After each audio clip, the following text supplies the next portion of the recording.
Welcome to Connecting Seniors. We're so glad you're here, and we have a great program ahead. We are really excited to have Erin Hoffer here from SEED, the Sustainability and Environmental Education Department, and she is going to present on hot tips for summer gardening. And you may be seeing on your screen that she's asking you to be thinking about what's your best gardening memory.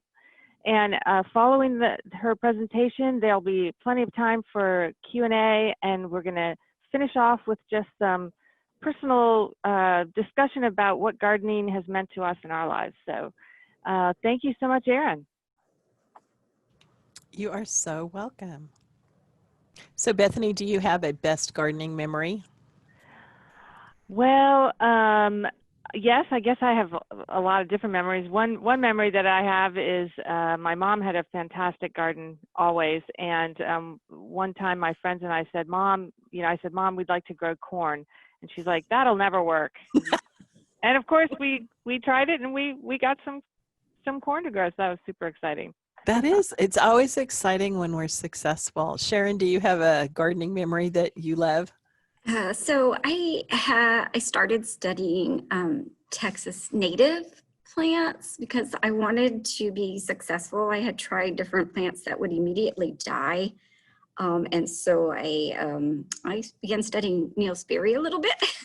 And now I'm doing that. I add plants to my garden bed every year that actually are surviving. So super excited. Excellent. I have to say, I had, as a military brat, I lived all over the place, and Me too. coming to Texas was a whole new gardening experience. I killed a lot of plants. Yes. So I can totally relate. Well, I think we're ready to go. Did you want to say anything else, Bethany, before we got started? I think that's it. We'll touch base with people again. I think that you're not going to be able to. We won't be able to see each other during this portion because it's a presentation. So if you are not seeing any other participants or attendees, don't worry. Hopefully everyone can hear. And if you have questions, please put them in the chat. We'll be monitoring that, and we will get to you as quickly as we can. Great. Thank you guys so much for inviting me. Sharon, did you want to add something? We do have somebody who wanted to share with you that Helen said she has rose bushes lining the flower bed with vegetable plants interspersed. So that's a good memory for her. Yes, that's a wonderful memory. And their pecan tree is very successful with a great crop.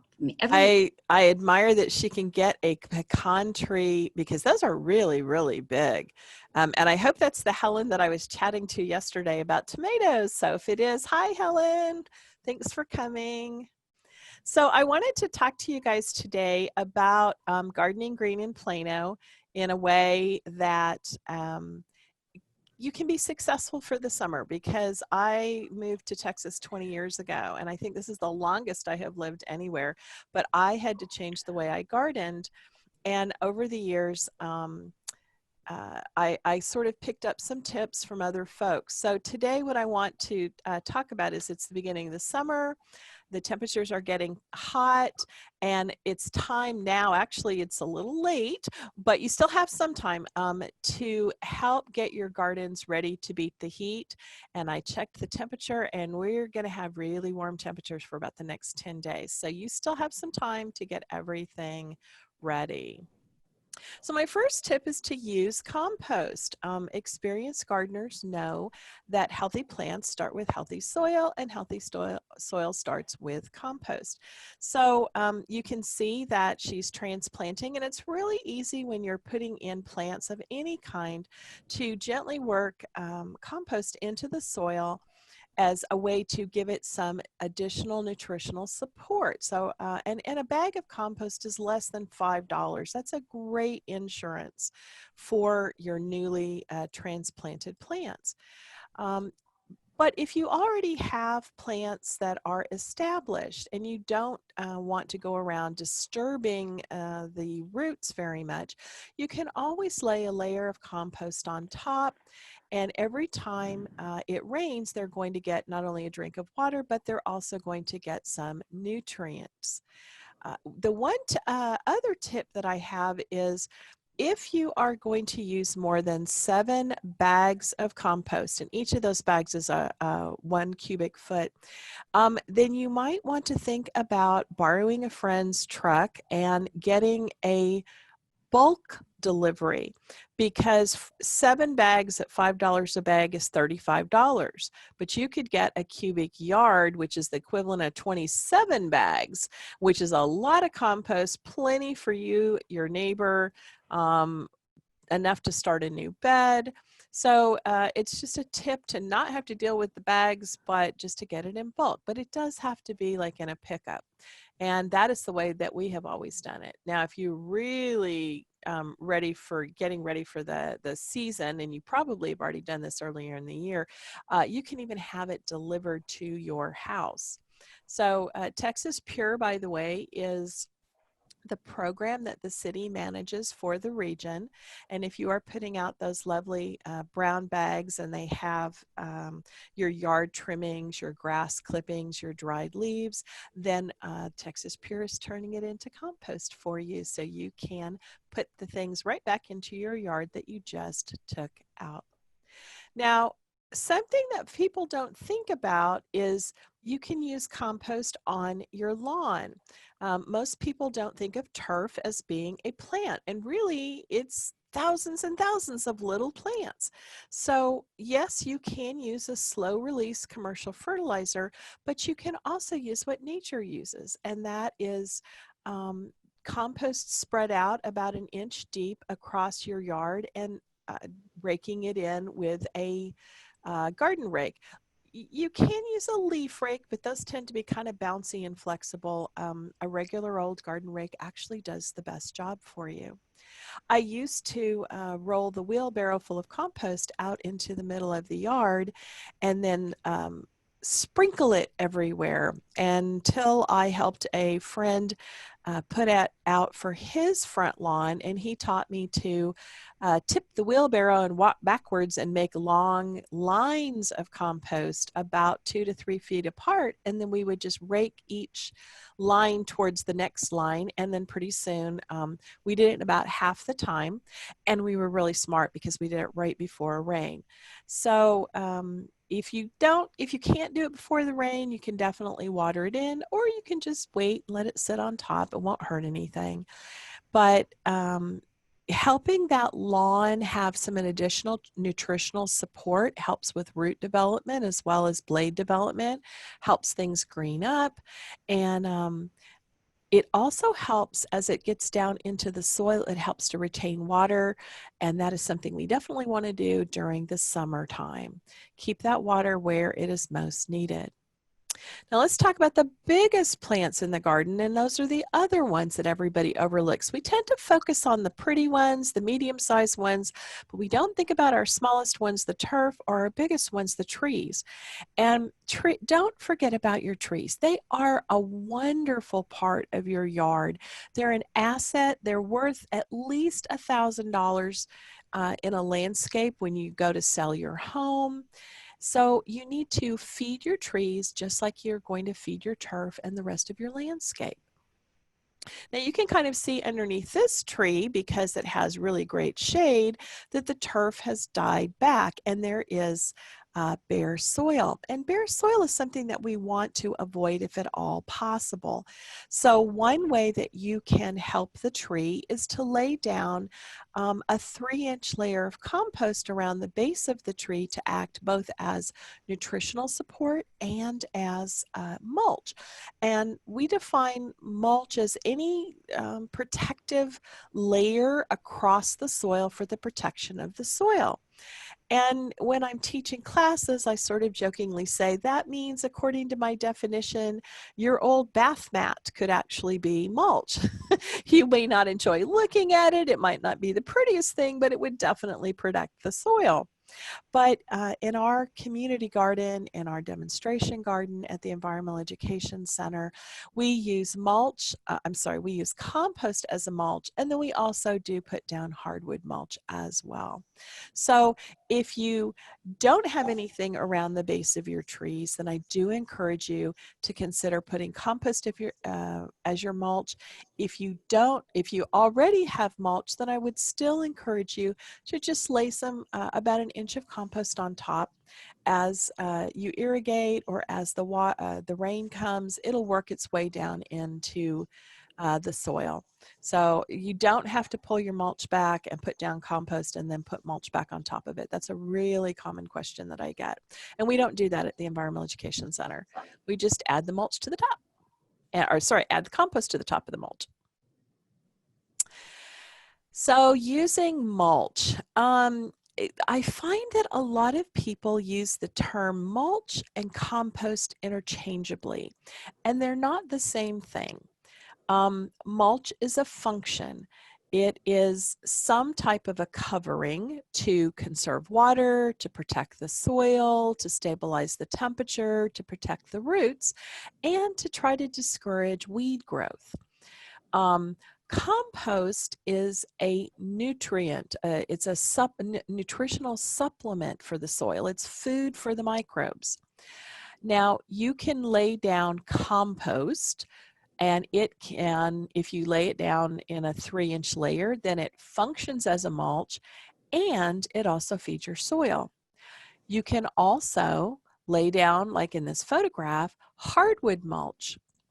Hardwood mulch would then cover and protect your soil, but as it begins to decompose, it releases its nutrients, and eventually it turns into compost.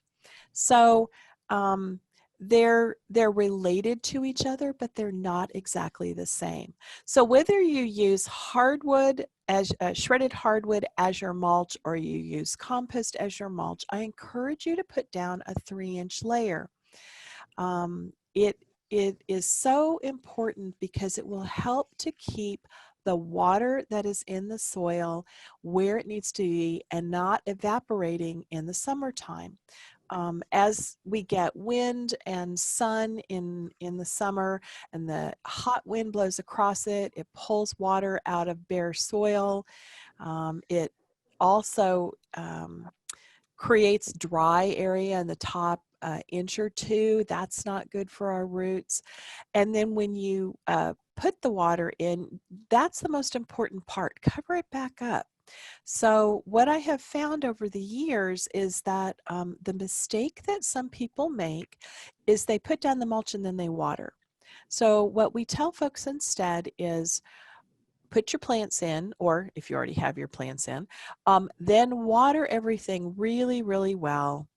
Then put down your mulch, your hardwood mulch or your compost as mulch, and then water that. And the reason you do that second step is because if you put something dry on top of something wet, it's going to pull the wetness from the soil up into the mulch, and you don't want that. So water the soil, lay down the mulch, water the mulch, and your plants will be much, much happier. The other piece is you probably will not have to irrigate nearly as much during the summertime. Probably my number one reason though for mulch is because it helps to reduce the number of weeds. Often we get weed seeds that are in the soil. As soon as they get some moisture, they begin to sprout. And what they're looking for is sunlight. Well, if you have 3 inches of a mulch covering it, then they have to expend a lot of their stored calories to grow a stem and a couple of leaves and pop their little heads up through the top. And once they've gotten to that, through that layer, usually they're kind of weak, they're easy to see, they're easy to remove. And some of them don't even make it because they don't have enough in their fuel tank to make it through 3 inches of mulch. So mulch is a really important strategy for the summertime, but it's also an important strategy for the rest of the year. Speaking of keeping water in its place, watering early is your best strategy, and that's before 10 o'clock in the morning. So whenever you start, you want to be done by 10. And there are some benefits to watering early in the morning. First of all, morning is the most efficient watering time of day. Plants are beginning to, they've taken up water. It is a cooler time of day. That means there's less wind, there's less likely to be evaporation, and whatever water you put out will actually go where it's supposed to go and help to support those plants. The other piece to it is that it allows the plants a long period of time from 10 o'clock onward to dry out. Now, some of the pathogens and diseases that we deal with our plants from time to time are related to water or poor irrigation practices. And one of those is mildew. Now, of course, the mildew spores have to be there, but plants that spend a long period of time wet and in a cool environment have a tendency to develop mildew and other problems. So in the summertime, if you will water early in the morning, and then that gives that whole rest of the day for it to dry out before the temperatures drop in the evening. The other reason that I like watering in the morning is because a lot of times we come home at the end of the day in the summertime from our work or our other activities, and we check our garden and the plants look a little bit droopy. And in a panic, we think, oh no, they have to have some more water, and we water them. And really what the problem is that the water's already in the soil and the plant has been taking it up over a period of time, but during the day, their stomata, which are these very small holes or openings in their leaves, are allowing them to transpire or release the oxygen and the water that's passing through their bodies. And at a certain point, the amount of water stored in them and the amount of water going out of them comes out of balance. That's what makes them droopy. Their cell walls don't have enough water in the cells to make them stand up. And so they close down those stomata.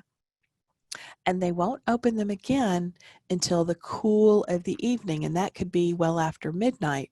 So when we rush to water them, we don't give them the opportunity to recover overnight and tell us truly whether they need any additional water. And that matters because plants not only need water in their root zone, but they need oxygen. And if we keep adding water when really all they need is just time to recover, we may be depriving them of oxygen. So by watering early in the morning, you have given your plants overnight to take up the water that's already in the soil and show you whether they actually need additional water or not. Of course, the easiest thing is just to take a moisture meter and poke that in the ground and make sure that it says moist, not dry. A couple of other things about water is how often we water and how long we water. And I truly wish I had the magic answer to the question, how long do I run my irrigation system? Because that is the number one question I get. The reality is there are so many variables that go into irrigation. What plants do you have?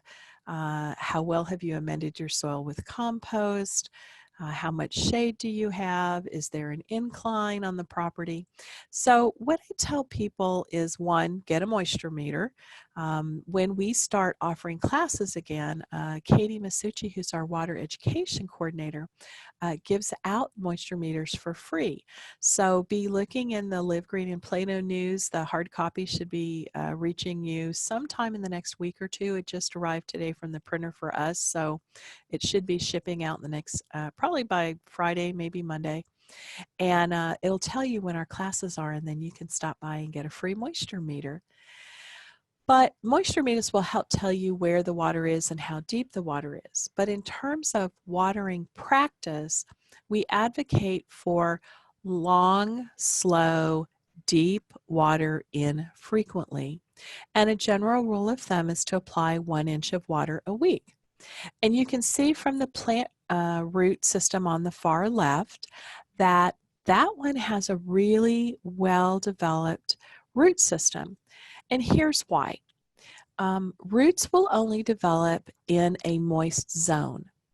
And when a zone begins to kind of dry out, that forces the plant to have to activate other parts of the root system to push out and look for those moist zones and develop roots in those moist zones. The one in the middle is a long, deep, slow watering, and you can see that a lot of the water has penetrated. Our goal is always 8 to 12 inches. So they do have water down below, but they don't have a lot of small root hair development, and that's because they're watering frequently, like more than once a week. That means the plant hasn't been forced to develop new roots because the area is always wet. The one on the far right is definitely the most common scenario I see, and it's because of shallow, frequent watering. When we bought our home and I was just first inspecting it and walked across the grass, I immediately realized that they had been running the irrigation system pretty frequently because everything bounced and it shouldn't bounce. And when I checked the irrigation system, sure enough, they were running it every other day for about 10 minutes. That's just enough to wet and re-wet every other day the top inch or two. And you'll notice in the photograph on the right, there's lots and lots of root hairs in that 1 to 2 inch zone, because that's the moistest zone, and the plant hasn't been encouraged to develop deep roots because it's getting all of its needs met in those top 1 to 2 inches. And since it's shallow watering, it never develops deep roots because the water's not penetrating into that 8 to 12 inches down. And because it's frequent, it never dries out at the top to encourage the plant. So that once a week, 1 inch is actually healthiest for your plants, and it will help you to only put the water that the plant needs. Now, that being said, when we move into a long run of 100-degree temperatures at the hottest part of the summer, sometimes we do have to supplement our watering schedule. At the Environmental Education Center, we do it according to the plant. We have all drip irrigation. And the plants that will tell us, oh, I'm not getting enough water. And we'll go out and check with a moisture meter. And if necessary, we'll just hand water that plant or 2 or 3 plants in a particular zone that are not happy. But I know about 2-3 years ago when we had a really, really hot summer, we did for a couple of weeks, we did actually end up running the drip system twice a week, even with all the mulch that we had, just because it was so hot. And the plants were using up a lot of water, especially the trees. The trees had to have some supplemental watering. But as a general rule, that 1 inch once a week will really take care of most of your gardening needs. Erin, Yes. Jasmine is asking, does that rule apply also for potted plants too? Oh my gracious, that is a great question. Thank you for asking that, Jasmine. Jasmine, here's the thing about container planting, and boy, this was a whole new world for me when I moved to Texas. I learned very, very quickly that I ended up with container plants, checking them every single day, and they got watered almost every day. And here's why. Think about it from the plant perspective.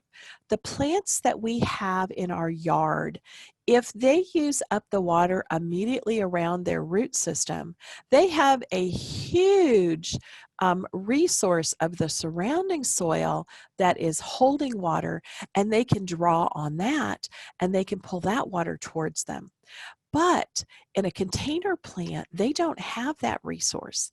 And on top of which, instead of as you water, the water kind of stops at a certain point in the soil, in a container, it runs out the bottom. So the plant's ability to draw on an additional resource and the plant's ability to stop water from running out the back don't exist. So that means you have to compensate for it. And the best thing to do is get a moisture meter. Now, I have to tell you, this is my moisture meter in a lot of cases because it's about a good 2.5, 3 inches long. And I can stick my finger down right next to or within a couple of inches of the stem. And then that'll tell me how much water is down in the top 2 inches. And then my assumption is there's more water farther down. So if I don't happen to have my moisture meter nearby, I will use my finger. But a moisture meter will help you. And honestly, in the heat of the summer, if you have a container that is a terracotta, that is a daily thing.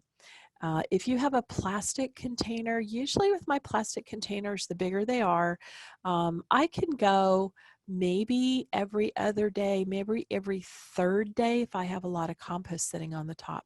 But yes, thank you so much for asking that, because the rule of thumb applies to plants that are in the soil as opposed to plants that are in containers. Those, they use up their resources. They have fewer resources to draw on, and they use them up at the same rate, but they don't have the ability to replenish. That's your job. Were there any more questions that popped in?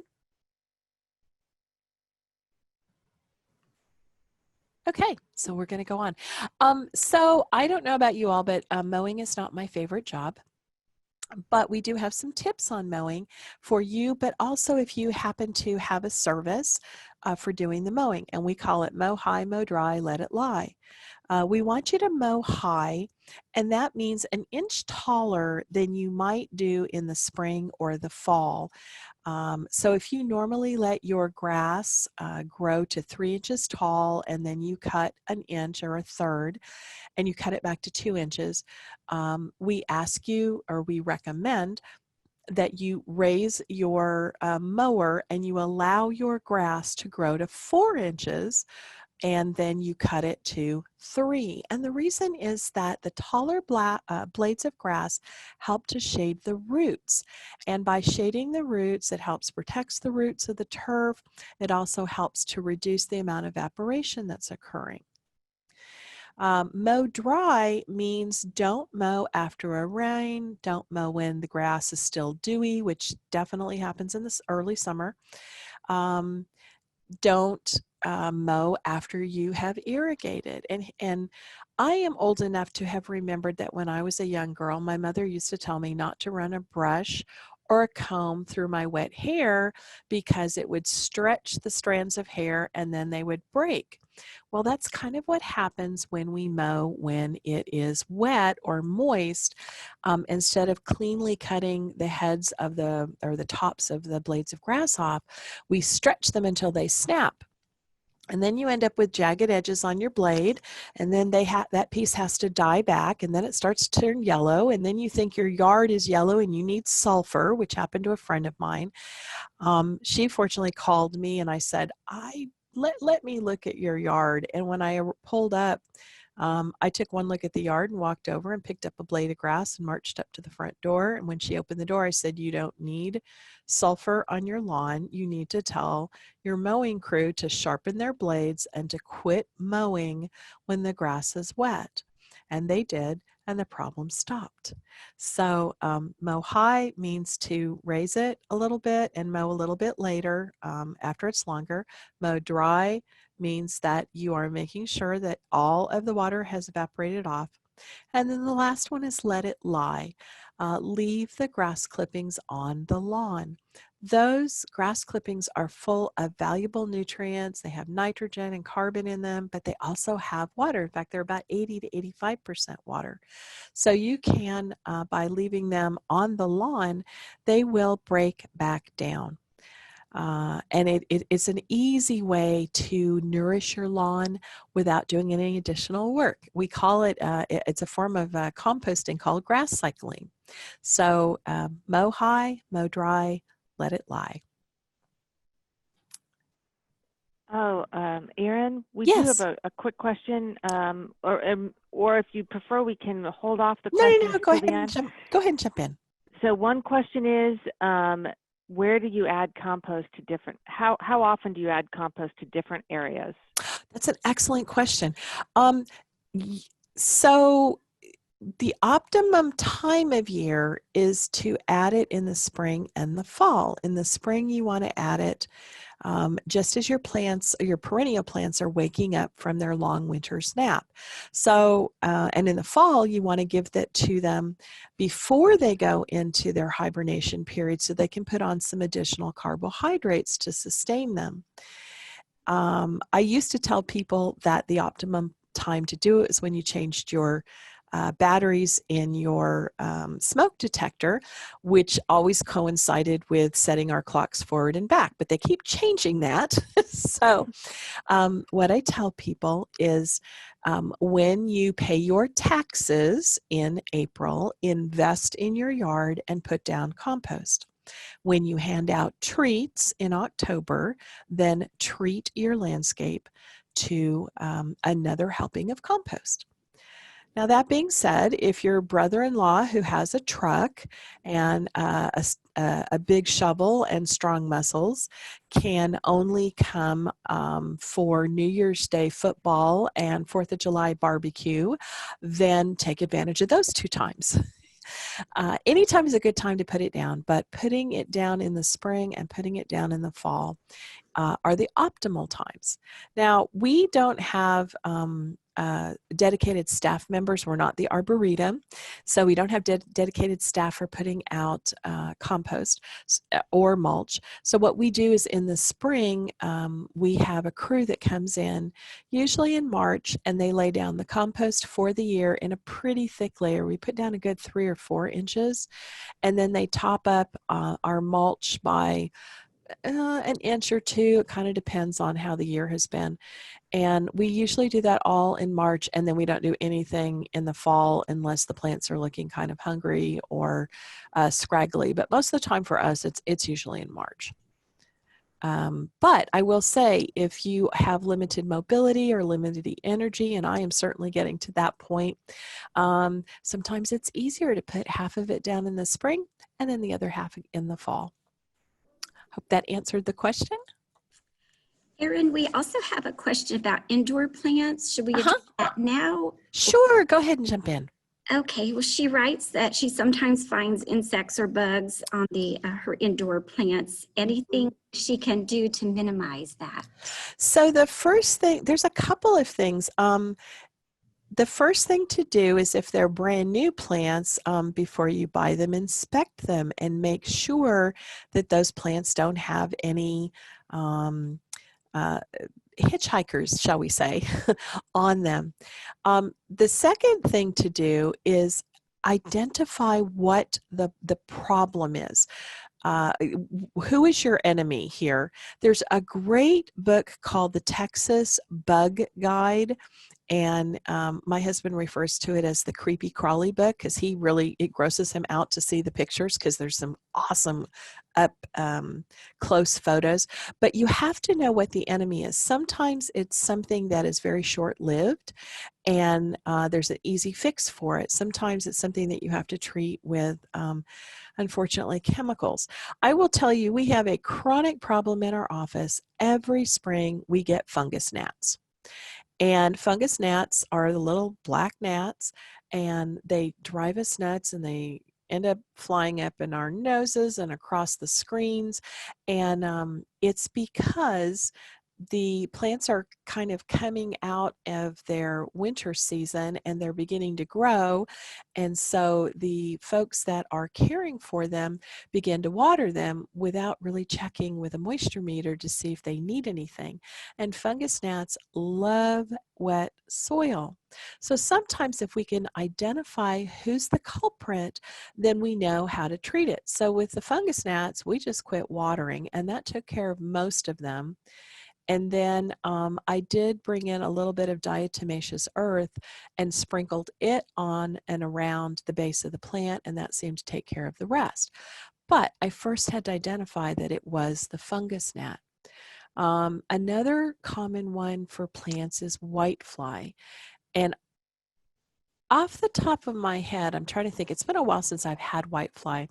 I have taken cotton balls with a little bit of alcohol and water solution and just wiped the leaves down. But I am happy to go look that up. And if you know what it is or you have a photograph, you are definitely welcome to send it to me. And I will happily help you to identify what it is. And then we'll talk about what options you have, because I'm always going to encourage you to use the least toxic option. And I will say there have been times where we've had an infestation, and the first thing, as soon as I figure out which plant is the culprit that's harboring the insect, that plant goes out the door because I don't want it infecting everybody else. And then I care for it outside, making sure that I don't bring it back in until I am sure that none of the insects are still in that habitat anymore. Okay, I'm hoping that helped. Any more questions? Ravi has a question. Ravi, can you type that in, and Sharon or Bethany or Rachel will read it to me? Sadia says, I have brown spots on the leaves of my big tree in my front yard. What is that? That requires a photograph, because there are different things that can cause brown spots. I've had a couple of cases that have come through, and sometimes it's anthracnose, which is a sort of a mildew disease. Sometimes it's actually rustiform, fusiform rust. It really depends on what it is. It also depends on where it appears on the leaf, whether it's in the middle part of the leaf or it's on the edge. So I always ask people to take a picture of the tree itself, so that helps me identify the tree. Although if they know the tree, they can just tell me. And then take pictures of the leaves that are affected, so that I can kind of eliminate. And then I probably ask some questions like, when did it start? How long has it been going on? How much of your tree is affected? Because some things are can even be chemical in nature, that there might have been spraying in the area and something drifted your direction, and that particular leaf got touched, and then the rest of the tree is fine. So that sort of general description is not really enough for me to go on, but I am perfectly happy to chat with you about what might be going on with your tree if I have a photo and a little bit more info. They did want to know how they could submit the photograph. Okay, so at the very end, there is my address, and it's SEED, SEED, that we're really fortunate that our division name works out that way, seed@plano.gov. And that will get to our general box. I usually check it twice a day, and colleagues check it as well. So whoever gets to it first will make sure it gets forwarded to me, and then I'll just reply from my regular email.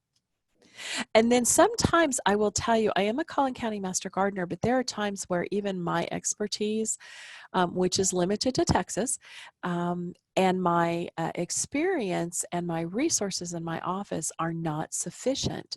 And so I will write up and submit a case history with your permission to the Collin County Master Gardeners, to the help desk. And that way we have access to their resources in that office. And then in addition, if it happens to be something that requires a plant pathologist, then we have access to plant pathologists to look at the photographs and tell us what it might be. And often with trees, Angie Kralik is our urban forester. She is a wonderfully experienced and awesome city employee. And she knows so much about trees. And when I can't identify something quickly, I kick it over to Angie, and she always comes back with great, helpful information and options for how to take care of your trees, because she is really passionate about making sure that our tree canopy here in Plano is healthy and that we know how to take care of our tree friends. Okay, so Ravi has asked, can I put the indoor plants out in the patio? What precaution to take when bring them back indoors? So that is a great question. Thank you for asking that. We jokingly refer to that as taking your plants on vacation, or in this case, a staycation on the patio.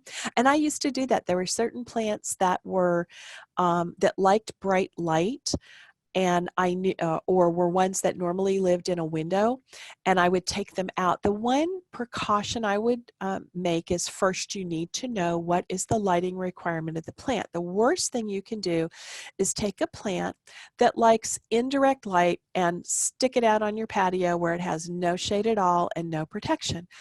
It will not react well, and you're probably, it's highly likely that there will be damage, and you might even lose the plant. So the first thing is, what kind of light does it like in terms of intensity, and how much light a day does it like? And what I would do is, because of the way my yard was oriented, I had a south facing front yard and a north facing backyard, and that meant I had a fair amount of the season, or the day, that was in shade. And so I started the plants that were being taken outside, and I would take them outside and I would leave them out early in the morning and the shade, and then I would bring them in the afternoon when it got to be a little bit more. And basically I sort of acclimatized them over a period of a couple of weeks. And then I also paid attention to the plants themselves, to, are you happy there, or are you starting to show damage on your leaves and I need to move you? So it's a gradual process. And it also meant that I had to basically water everybody every day, especially in July and August. And then I would bring them, kind of reverse the process to bring them back in when we started getting cooler temperatures at night. I would leave them out in, like, when we got to like September, October, and it was cold at night but warm during the day. They would go out in the morning, but they would come in at night until everybody came in for the winter. So is it work? Yes, it absolutely is. But there are some plants that are perfectly happy. I mean, think about it. Originally, plants lived outdoors. They didn't live indoors. But often, and this kind of ties in with what we're about to talk about, is that plants that we have that are not native, we've had to recreate their native surroundings. And sometimes that means that the only way to do that is to make them an indoor plant, because we don't have the tropical high humidity environment outdoors in the middle of Texas that they would have had in their home base.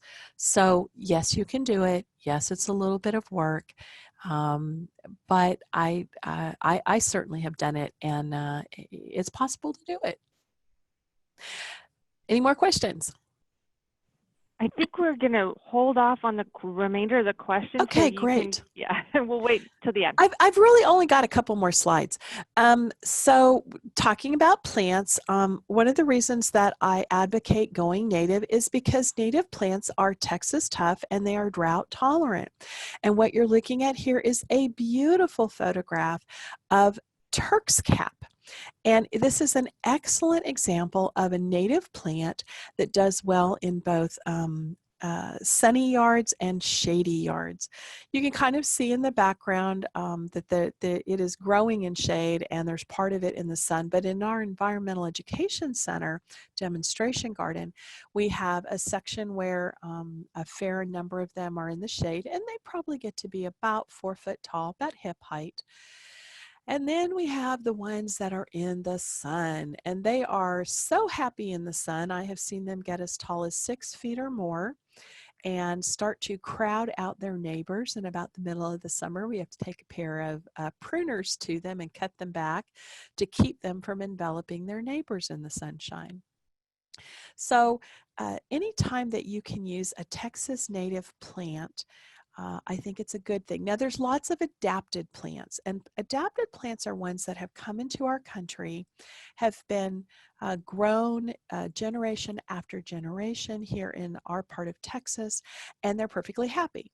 A very good example of that is crepe myrtle. Crepe myrtles actually come from India, China area, and they have adapted really, really well. They like our soil, they like our heat, they like the rain provided, and they are a well-adapted plant for our area. But I think that the advantage of doing a native plant as much, or choosing native plants as much as possible, is that native plants attract native insects. And native insects are important because they're part of that ecosystem, and they feed, so that means like all the beautiful butterflies and all of the dragonflies and damselflies and bees and mason bees and all of the other pollinators. Those native plants provide food for them.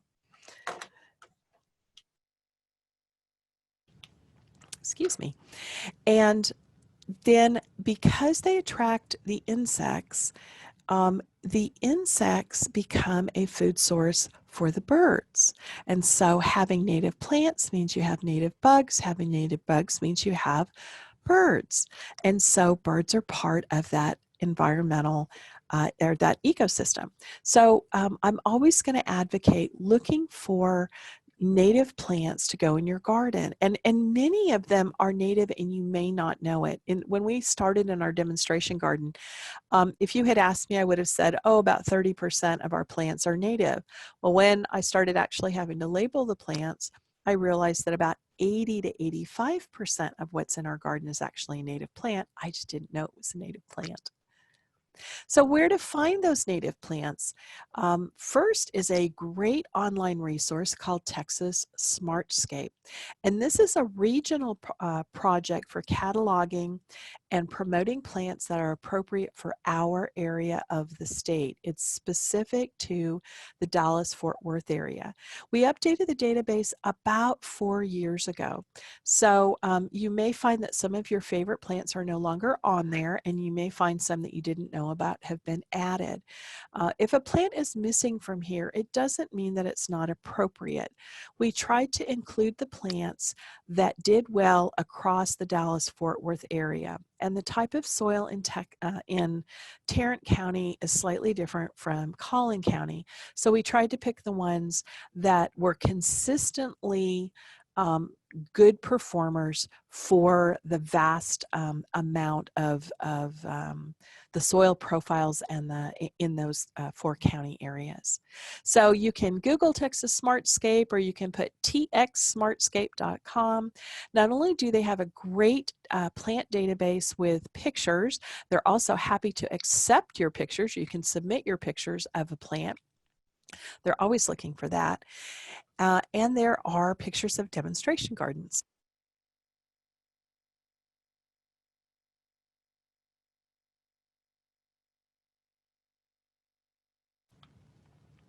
The next resource is actually out of Austin, and it is the Lady Bird Johnson Wildflower Center. And they have a wonderful online database with photographs of native plants. Now, they are considered the Botanic Garden of Texas. If you have never visited them, I do encourage you to go. Spring is obviously the best time to go because their wildflowers start earlier than ours do. But they have a mission of inspiring people to conserve and use native plants. And while it started with a focus of Texas, they have over the years expanded their private non-profit research foundation into a partnership with the University of Texas at Austin. And now they have plants, native plants from all across the United States listed. So when you go looking for something, make sure that it says which region it's from, and make sure that it's Texas. But they have some wonderful photographs, and they too also always are looking for pictures, and they want to know where you took it, so it helps them in their research. And then another one that I really appreciate, I love Texas A&M for its research and its, in particular, its plant research, because they are always looking to help not only the farmers and the folks that grow our food, our crops, but they are also trying to help the urban gardener. And they developed this wonderful site in the last 2 years called Water University. And one of the things I love best about it, aside from the database, is there are downloadable designs. And for every design, it addresses a specific issue. For example, if you have a sunny backyard, but you have a fence there and you're trying to figure out how to do it, or you have that parkway, that piece between the sidewalk and the street, and you're trying to figure out how to make it look more attractive. Their designs are scalable, so if your garden area is a little bit smaller, then you can just use a portion of their design. They also give you, instead of giving you a single plant, they call it like plant A, plant B, plant C.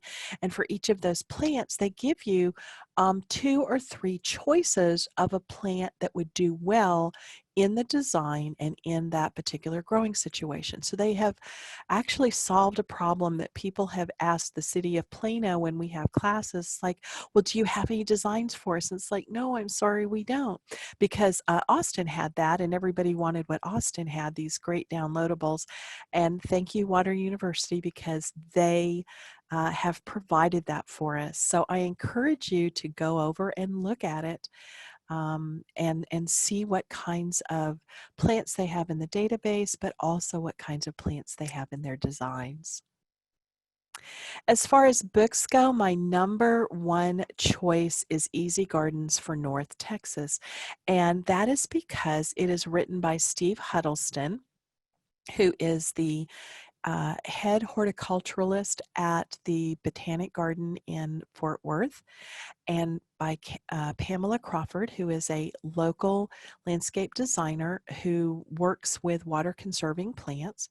And the Easy Gardens for North Central Texas is specific to our area. It's to the 4 main counties of Dallas, Fort Worth, and the surrounding counties. It's an area of 33 counties. There's a little map on the back so you can see if your county's included.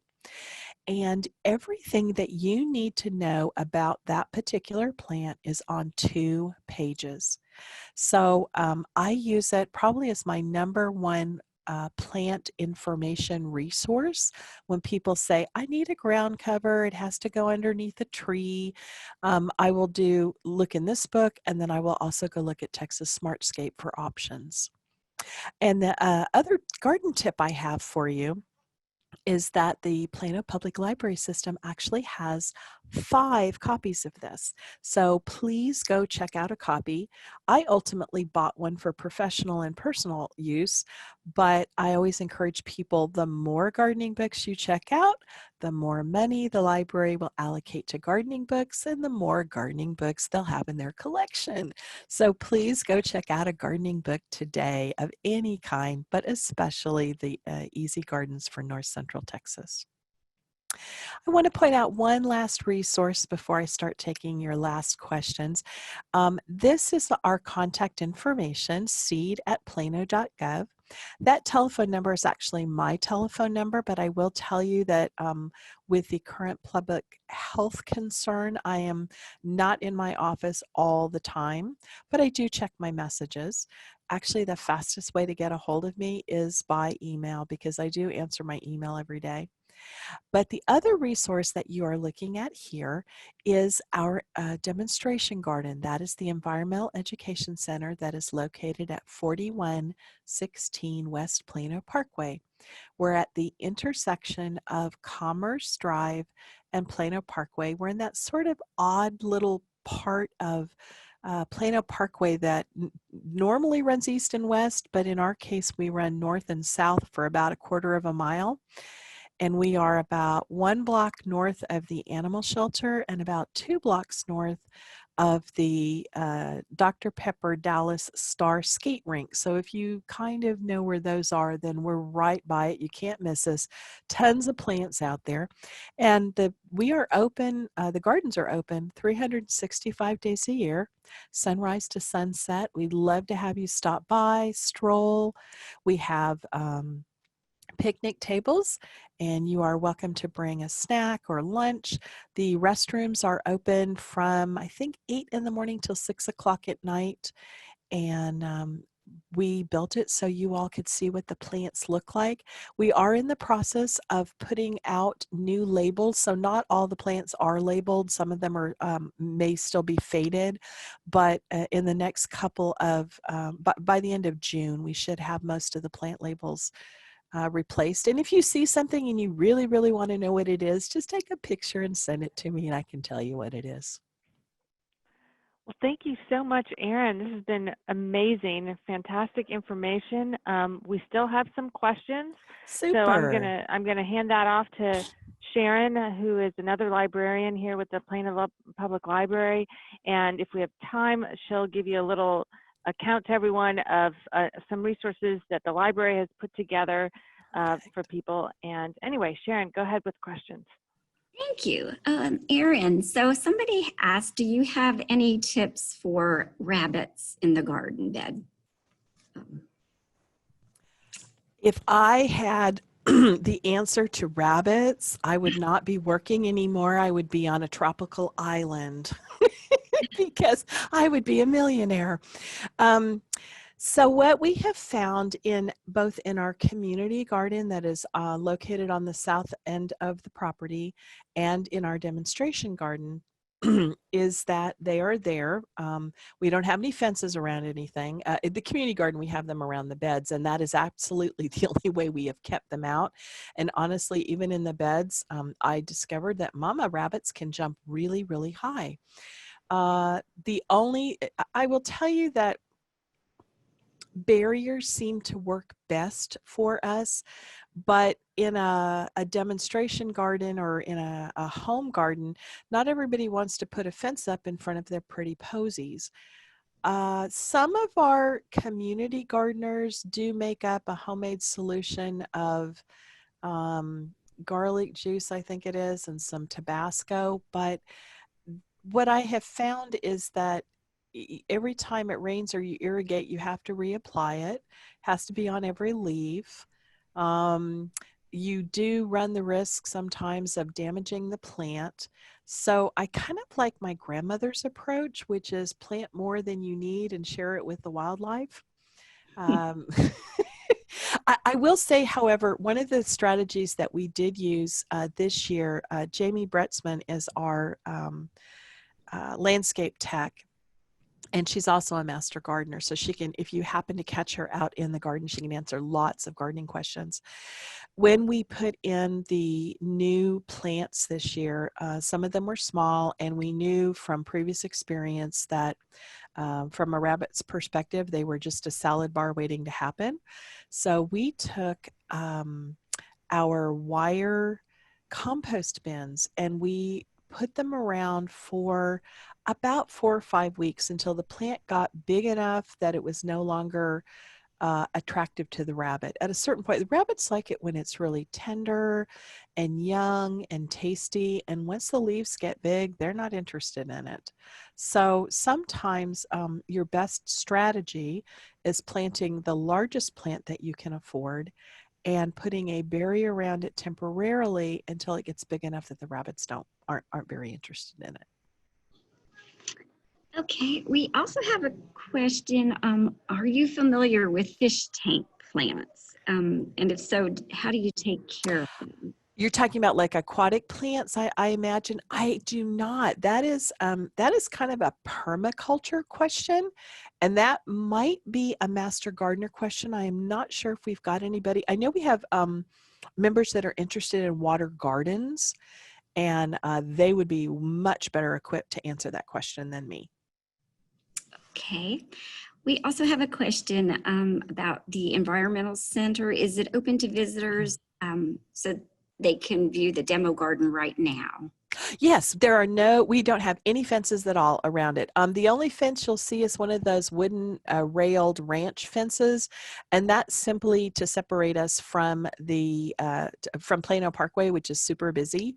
And we wanted to make sure that, not that our plants were going to go anywhere, but that any visitors, or especially if there were children or something, that it would kind of deter them and kind of define a boundary. But yes, absolutely, we are open 365 days a year, sunrise to sunset.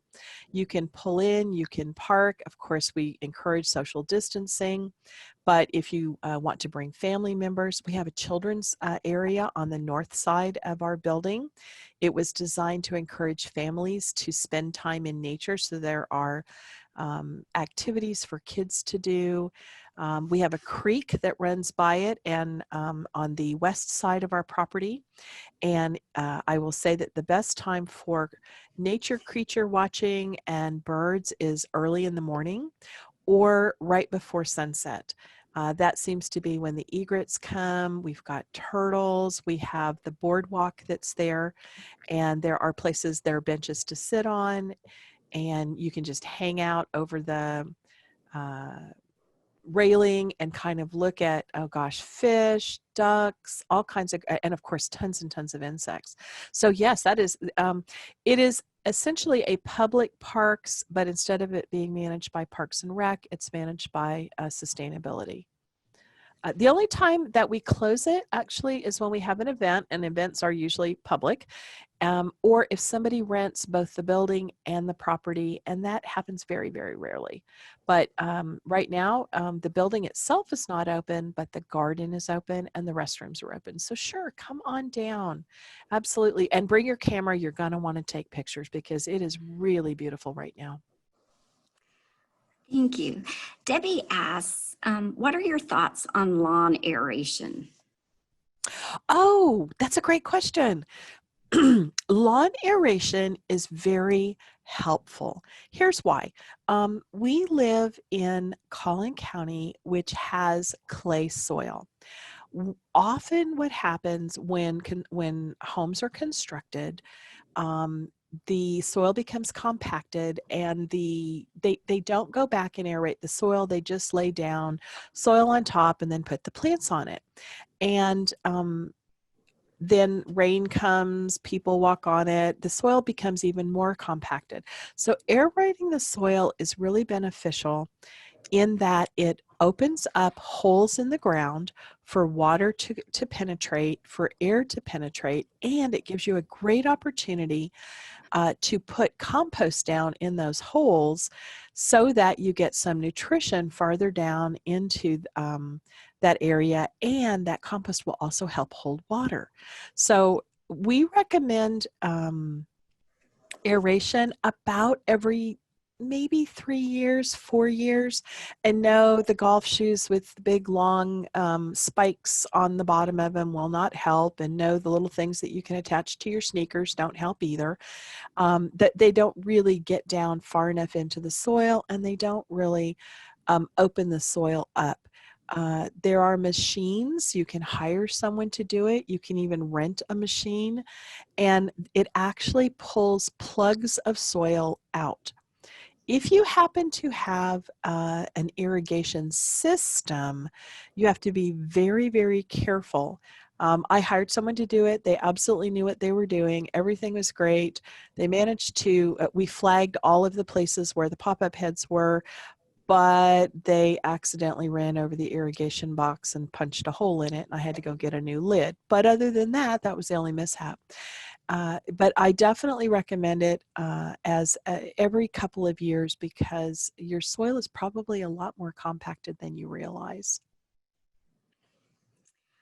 Okay, so Paula says, I have bluebonnets in my front flower bed. They bloom beautifully during their season, but afterwards they look like dried up weeds. They lay down. I know what you're saying. So what can I cover them with so I can get some good color in the summer? That is a great question, Paula. Off the top of my head, I can't think of anything, but I am willing to go do that research.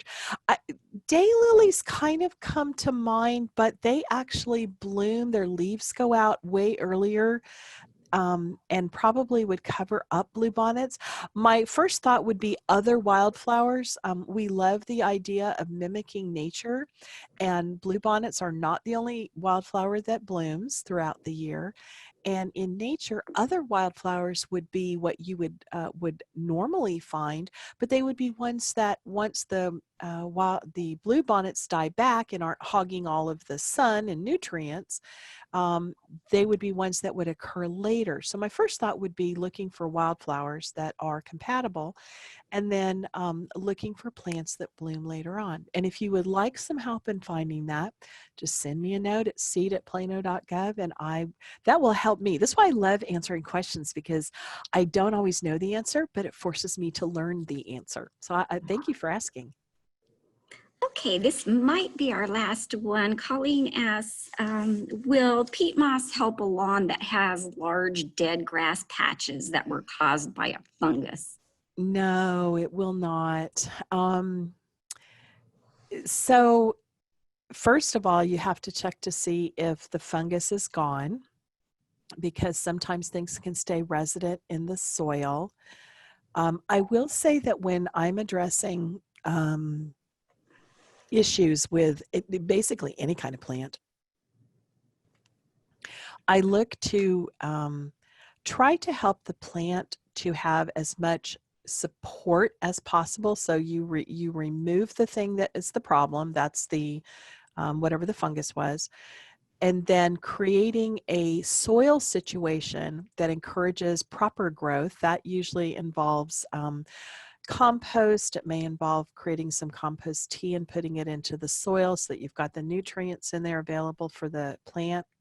Sometimes it also involves replacing the sod or the sprigs that were there and letting those fill in. But the first question is, because you don't want to have to go through the same thing, is have you identified what caused the problem in the first place? Why was there a fungus?